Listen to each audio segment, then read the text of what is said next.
Hi mga sir, ito nga ang ating day 1 at day 2 ng ating bahay serye. So from this na masukal, mapuno at maraming tambak, to this na medyo lumawag na at medyo nabawasan na yung mga puno. Sinimulan na nga naming magukay at nung una nga kami-kami lang magpapamilya yung naglinis at nagsimula munang maghukay dito. So yung lupa nga dito sa pagtatayuan natin ng aming munting bahay ay tambakan nga at tapunan nga ito ng basura. At dahil tambak nga ang lupa dito at malambot din, so kailangan nga nating tibayan yung pundasyon natin dito para wala tayong maging problema in the near future. So matindi-tinding hukayan nga ang mangyayari dito. Gaya nga ng ibang mag-asawa, nangarap din kaming magkaroon ng sarili naming bahay.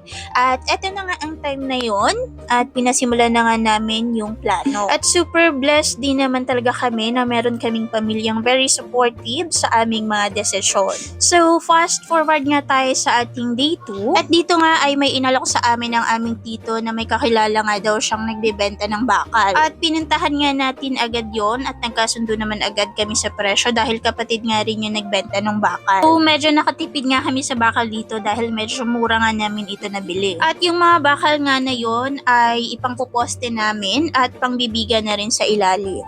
So may mga kinuha na nga rin tayong tao para maghukay dahil hindi na kinakaya ng powers natin yung hukayin dito sa ating itatayong bahay. At habang naghuhukay nga, may mga nahuhukay rin silang mga maliliit na ahas. At ahas lupa daw yan. So just a quick story lang, dati kasi may nakatayo ng bahay dito. Bahay dati to ng family ng aking asawa. Then naging abandoned house na siya tapos ginawa na nilang tambakan kaya tumaas ng tumaas yung lupa. Tapos isa pang ikinabahala namin, may Poso Negro or Negra daw dito na hindi sure kung wala siyang laman or meron. Kailangan nga yung hukayin para ma-check kung hollow ba yung loob nun or nalagyan na rin ng lupa. At dito nga confirm na hollow at walang laman yung Poso Negro nila dito dati. Kailangan nga nating tambakan ng lupa yan dahil may tendency kasing gumuho yung bahay kapag nakatayo na.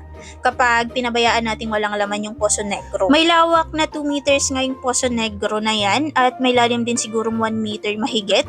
So basta medyo problema namin siya dahil may tambak ng lupa sa taas niyan kaya naman need mo na i-clear yung lupa bago malamanan yung Poso Negro. Tinimbag na nga rin yan ng aking asawa para kahit papano makaminus sa labor. So yung mga kaya nga namin gawin hanggat maaari ginagawa na namin para nababawasan yung labor fee.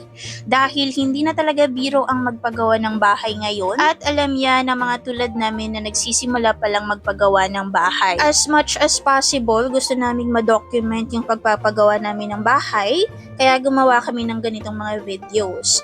At alam naman namin meron ding makaka-relate sa amin. As a married couple nga, isang malaking achievement ito para sa amin ngayong taong 2026. Suggestions, ideas, and advices are very welcome. Comment nyo lang sa baba mga sir at see you sa aming next video. Babush!